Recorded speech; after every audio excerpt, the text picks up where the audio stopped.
Part 2 परिवार। रुआ सा होकर उसका पल्लू पकड़ लेता, तब रोशनी का कलेजा तार तार हो जाता।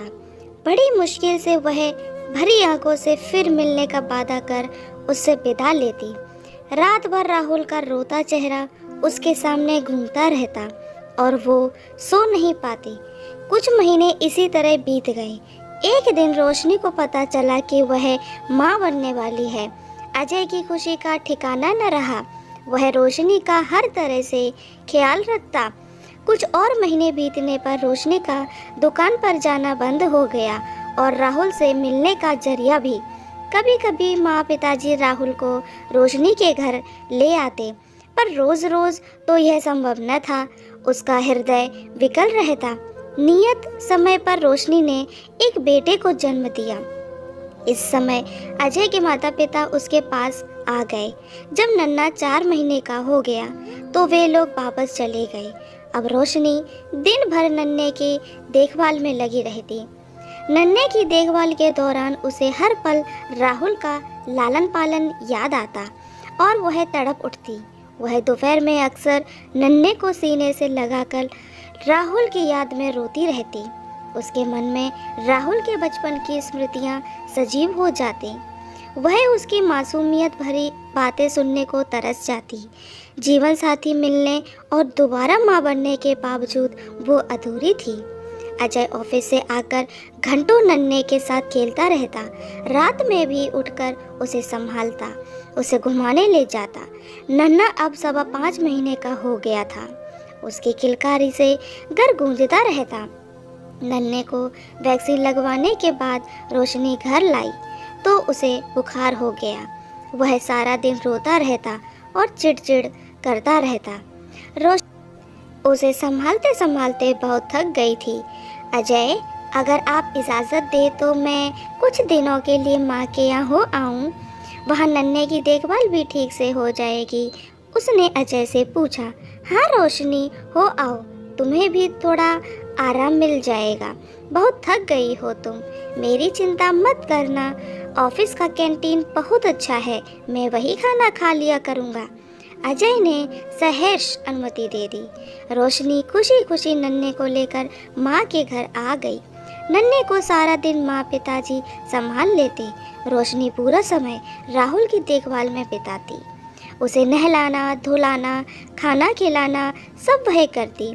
महीनों बाद जब राहुल रात भर उससे लिपट कर सोया, वह उसे नई नई कहानियाँ सुनाती। रोशनी बहुत खुश थी और उसकी ममता भी पूर्ण रूप से संतुष्ट थी। रोशनी के जाने के बाद अजय जब शाम को घर आता तो घर उसे काटने को तोड़ने लगता। उसे रोशनी और नन्हे की बहुत याद आ रही थी। देर रात तक वह टीवी देखकर मन बहलाता रहता। रात में सोता तो उसे नींद में भी लगता कि जैसे नन्हा रो रहा है या कुनमुना रहा है और वह चौंक कर जाग जाता। उसे न घर में न ही ऑफिस में चैन आ रहा था। ऑफिस में उसका मन काम में नहीं लगता और घर का सन्नाटा उसे खल रहा था। अचानक अजय को एहसास हुआ कि वह तो बाप है, फिर भी 5.25 महीने के बेटे से 5 दिन की दूरी उससे सही नहीं जा रही है। लेकिन रोशनी तो माँ है। 6 बरस जिस बेटे को उसने सीने से लगाकर पाला पोसा, उससे इतने महीनों वह किस तरह अलग रह पाई होगी। सचमुच यह कितना निर्दयी और छोटे दिल का है जो एक मासूम को उसकी माँ से जुदा कर दिया। यदि रोशनी नन्हे को लेकर हमेशा के लिए चली गई तो कैसे जी पाएगा वह अपने जान से प्यारे बेटे के बिना, और फिर रोशनी कैसे जी रही होगी अब तक राहुल के बिना। कितना दर्द सहा होगा उसने। अजय की आंखें भर आईं। वह रोशनी को अपना मान सकता है तो उससे उत्पन्न अंश को अपना क्यों नहीं मान सकता। कैसे वह इतना छोटे मन का स्वार्थी हो गया। उसे पश्चाताप होने लगा। अगले ही दिन अजय रोशनी के घर जा पहुंचा।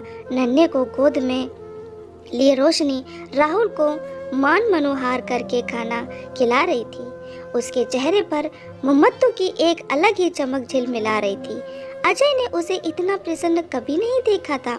वह मुग्ध होकर रोशनी को देखता ही रह गया। आज तक उसने एक माँ से यह गौरवमयी आंतरिक प्रसन्नता छीन रखी थी। वह ग्वालिन से भर उठा। अजय पर नज़र पड़ते ही रोशनी का चेहरा बुझ सा गया और राहुल ने भी सहम कर उसका आंचल पकड़ लिया। अजय ने मुस्कुराकर राहुल के सिर पर हाथ फेरा तो वह रोशनी से सटक कर खड़ा हो गया। तुम्हारे बिना घर बहुत सूना सूना लग रहा है। अब तो नन्हे की तबीयत भी ठीक है, चलो घर चलें। अजय ने रोशनी से कहा। आप माँ को ले जा रहे हैं? राहुल की आंखों में आंसू भर आए। केवल माँ को ही नहीं बेटा, आपको भी घर ले जाने आया हूँ। अब से आप भी माँ के साथ ही रहेंगे, अजय ने प्यार से कहा। सच अंकल? राहुल प्रसन्न हो गया। अंकल नहीं, पापा बोलो बेटा, आज से मैं तुम्हारा पापा हूँ, अजय ने उसे गोद में उठाकर प्यार से कहा। रोशनी आश्चर्य से अजय की ओर देख रही थी। मुझे माफ़ कर दो रोशनी, मैं बहुत स्वार्थी था। आज तक मैंने माँ बच्चे को एक दूसरे से अलग रखा। मैं तुम्हारा अपराधी हूँ। नन्हे से अलग होकर मुझे अपने बच्चे से दूर रहने के दर्द का एहसास हुआ। मैं अपने दोनों बेटे को घर ले जाना चाहता हूँ। नन्हे के बिना मैं 4 रात नहीं रह सका।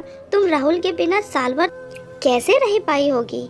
बस अब तुम्हें और तकलीफ नहीं दूंगा। अजय के स्वर में क्षमा याचना थी। रोशनी इस अप्रत्याशित खुशी को पाकर रो ही पड़ी। उसकी खुशी का ठिकाना न रहा। मैंने कहा था ना बेटी, एक दिन सब ठीक हो जाएगा, माँ और पिताजी कमरे से आते हुए बोले। राहुल अजय के गले से लिपट गया, नन्हे को सीने से लगाए। रोशनी यह दृश्य देखकर भाव विभोर हो गई। आज उसे लग रहा था उसका परिवार पूरा हो गया। अब वो बहुत खुश थी और उसके सास ससुर भी। तो दोस्तों, आपको ये कहानी कैसी लगी? मुझे उम्मीद है आपको ये कहानी अच्छी लगी होगी। अगर अच्छी लगी हो तो मेरे चैनल को लाइक, सब्सक्राइब और शेयर करना ना भूलें। धन्यवाद।